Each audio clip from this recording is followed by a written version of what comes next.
लीजिए सुनिए विश्वंभरनाथ शर्मा कौशिक की लिखी कहानी सहचर, मेरी यानी समीर गोस्वामी की आवाज में।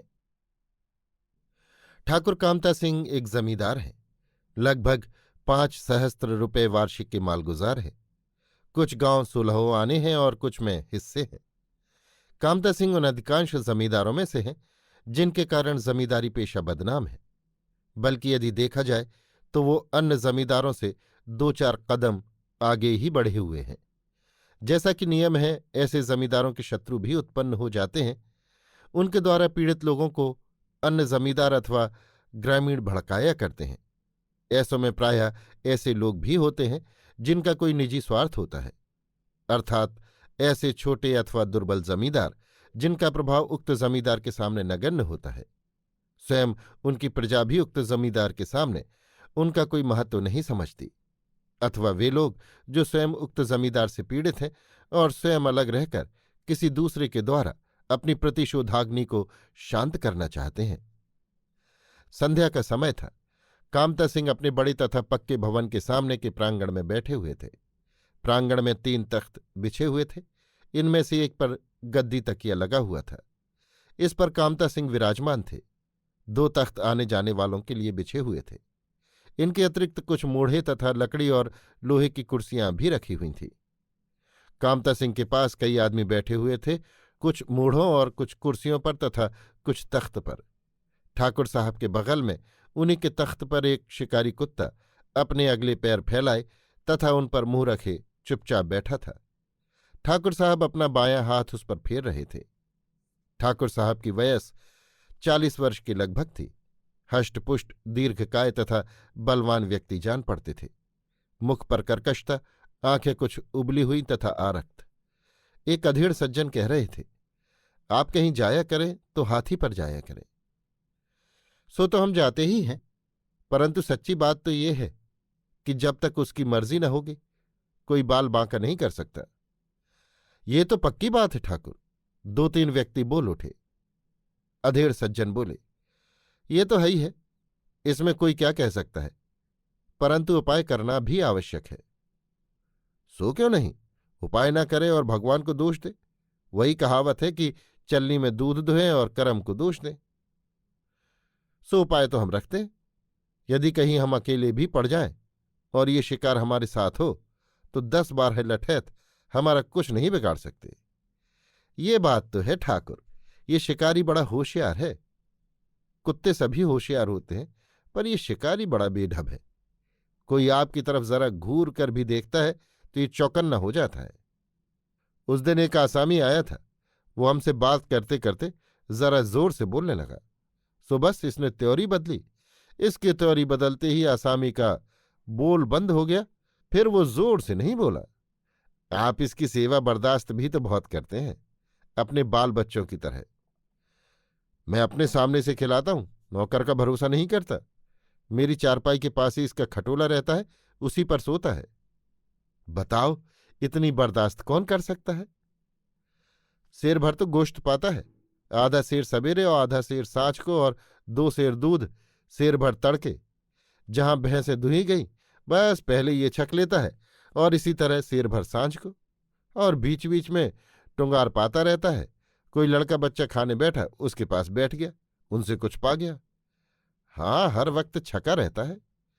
शिकार में जाता है तब इसे देखो, जिस खरगोश या हिरन को देख लेगा बस फिर वो शायद ही निकल जा सके, नहीं तो ये मार ही लेता है। हिरन के बराबर दौड़ लेता है, बड़े मजे से। तभी तो इसका नाम आपने शिकारी रखा है। ये कुत्ता भी शिकारी जाति का है। जरूर होएगा। देखिए, कुछ चौकन्ना है और हम लोगों को गौर से देख रहा है। ये समझ गया कि हम लोग इसके संबंध की बात कर रहे हैं। क्यों बे? ये कहकर ठाकुर साहब ने उसे थपथपाया। शिकारी ने कान दाब कर दुम हिलाते हुए ठाकुर साहब की ओर देखा और तत्पश्चात पुनः मुंह घुमाकर हाँफने लगा। ठाकुर बोले, हमें थोड़ा बहुत खटका ठाकुर ध्यान सिंह से है, और किसी से हमें भय नहीं है। बड़ा पाजी ठाकुर है। पाजी तो खैर है ही है, सामने नहीं आता, छिपे छिपे वार करना चाहता है, इसी मारे उससे खटका है। सामने आकर वार करने वाले से खटका नहीं होता।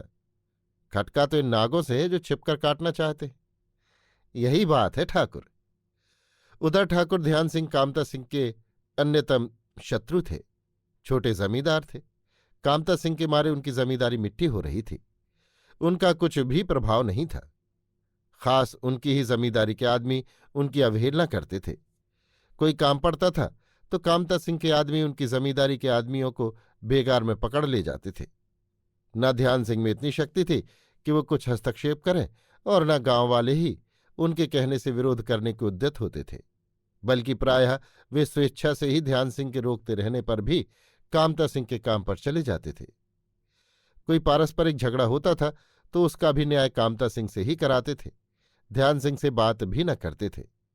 यद्यपि कामता सिंह बहुधा न्याय के बहाने अन्याय ही करते थे, परंतु तब भी गांव वाले कामता सिंह के पास जाते थे। कामता सिंह का इतना आतंक, इतना प्रभाव ध्यान सिंह को असह्य हो रहा था। वो मन ही मन भुना करते थे, परंतु विवश थे। दोपहर का समय था। ध्यान सिंह अपने घर के बाहरी भाग में बैठे हुए थे। इस समय वो अकेले थे। इसी समय उनके पास एक 28-29 वर्ष का हष्टपुष्ट कसरती जवान पहुंचा। उसे देखकर ध्यान सिंह बोले, क्या है रामचरण, कैसे आए? रामचरण उनके सामने उकड़ू बैठ गया और बोला, आपके पास फरियाद लाए हैं मालिक। फरियाद मेरे पास? कामता सिंह के पास जाओ, वही तुम लोगों का न्याय करते हैं, हम काहे में हैं? आप क्यों नहीं है सरकार, जमींदार तो आप ही हैं। हाँ, खाली पैसा लेने भर के, बाकी हुक्म तो यहां कामता सिंह का ही चलता है। झूठ कहते हैं? नहीं सरकार, कहते तो आप सच्ची ही है। गांव की ये दशा न होती तो कामता सिंह की मजाल थी कि हमारे गांव पर टेढ़ी निगाह डाल सके, पर गांव तो बिगड़ा ही हुआ है। सरकार कामता सिंह का बोलबाला है, पर अब तो हद हो गई। क्या हुआ? अब इज्जत आबरू पर भी नौबत आ गई सरकार। हम जात के अहीर जरूर हैं, पर इज्जत आबरू तो हमारी भी है सरकार। हाँ क्यों नहीं, इज्जत आबरू तो सबकी है, चाहे जिस जात का हो। ध्यान सिंह ने उत्सुकतापूर्वक कहा, और कोई चाहे सह ले, पर हम तो नहीं सहेंगे। सहना भी ना चाहिए, ये तो मैं सदा कहता आया हूं, पर मेरी बात ही कोई नहीं सुनता। परंतु बात क्या हुई, पहले ये तो बताओ। कामता सिंह ने हमारी आबरू ले ली सरकार। ध्यान सिंह लेटे हुए थे, उठकर बैठ गए और बोले, क्या बात हुई? कल सांझ को हमारी जवान बहन को, जबकि वो शौच के लिए बाहर गई हुई थी, कामता सिंह के आदमी उठा ले गए। रात भर उसे रखा, सवेरे फिर यहीं छोड़ गए। हैं? ध्यान सिंह ने नेत्र विस्फारित करके कहा, हाँ मालिक, हम तो किसी काम के नहीं रहे सरकार। ये कहते कहते रामचरण रो पड़ा। ये तो बड़ा गजब किया हरामजादे ने। कुछ पूछिए नहीं सरकार, कलेजे में आग लगी है। यही लौ लगी है कि या तो उसकी जान ले लें या अपनी जान दे दें, पर एक तो गरीब आदमी ठहरे, दूसरा सारा गांव और पुलिस कामता सिंह के कब्जे की है। हमारी सहायता करने वाला कोई नहीं है सरकार। ध्यान सिंह का मस्तिष्क सक्रिय हो गया। उन्होंने देखा कि कामता सिंह से बदला लेने के लिए रामचरण एक अच्छा प्रश्न बन सकता है। अतः वो बोले, ये तो बड़ा गजब हो गया रामचरण, इस बेइज्जती से तो मर जाना अच्छा है। गांव वालों को तो ये हाल मालूम हो गया होगा। सबको नहीं तो हमारे पास पड़ोसियों को तो मालूम ही हो गया, पर कामता सिंह के डर के मारे कोई सनक नहीं रहा है। सब अनजान बने घूम रहे, पर आपस में खुसर फुसर चल रही है। इसी से हमने समझा है कि उन्हें पता लग गया। तब तो अब तुम्हें चुप नहीं बैठना चाहिए, इससे ज्यादा बेइज्जती और नहीं हो सकती। बेइज्जत होकर जिए तो क्या जिए। बात तो सरकार यही है, इसलिए हम सरकार के पास आए हैं कि अब जैसा सरकार हुक्म दे वैसा करें। ध्यान सिंह कुछ क्षण सोच विचार करने के पश्चात बोले, हिम्मत है? सो तो जैसी आप सलाह देंगे वैसा होगा, चाहे प्राण भले ही चले जाएं। अच्छा तो सुनो। इसके पश्चात दोनों में बहुत ही धीमे स्वर में वार्तालाप होने लगा। वार्तालाप करने के पश्चात ध्यान सिंह बोले, खूब अच्छी तरह होशियारी से काम करना। पहले उनका सब बखत कि किस समय क्या करते हैं, कहाँ रहते हैं, कहाँ जाते हैं, इन सब बातों को समझ लेना। बस निकल भर आना, फिर हम सब ठीक कर लेंगे। देखिए भगवान के हाथ बात है। ये कहकर रामचरण चल दिया। 3 दिन व्यतीत हो गए। कामता सिंह शाम को झुटपुटे के लगभग शौच के लिए बाहर निकला करते थे। साथ में 2 लठ बंद जवान और शिकारी रहता था। आज भी कामता सिंह उसी समय उसी प्रकार शौच के लिए निकले। एक स्थान पर पहुंचकर कामता सिंह ने साथ के आदमी के हाथ से जल का लोटा ले लिया और आगे बढ़कर ज्वार के खेत के पीछे एक खुले मैदान में चले गए। शिकारी तथा दोनों आदमी उसी स्थान पर खड़े रहे। शिकारी भूमि सूंघता हुआ इधर उधर टहलने लगा। ठाकुर के जाने के 10 मिनट पश्चात ही जिधर ठाकुर गए थे उस ओर से ठाकुर का कंठ स्वर सुनाई पड़ा। उन्होंने एक बार पुकारा, शिकारी। शिकारी तुरंत चौकन्ना हो गया।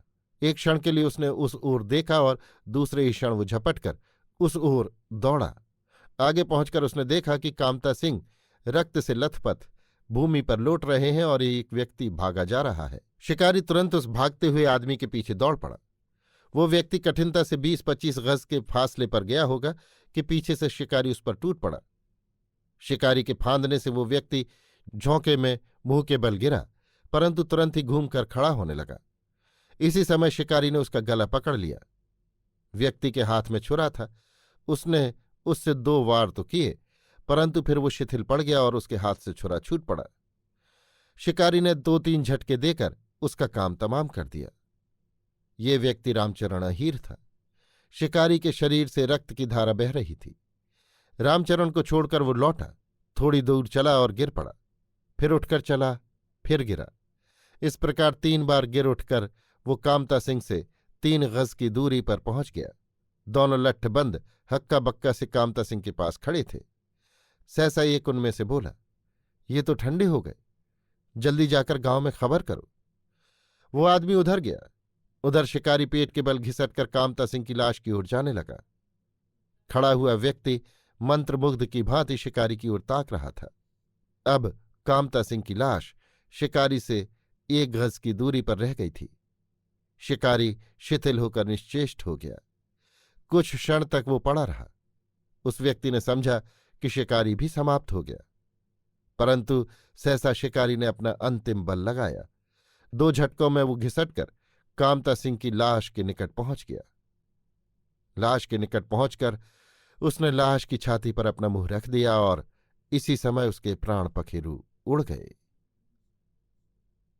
अभी आप सुन रहे थे विश्वंभरनाथ शर्मा कौशिक की लिखी कहानी सहचर, मेरी यानी समीर गोस्वामी की आवाज में।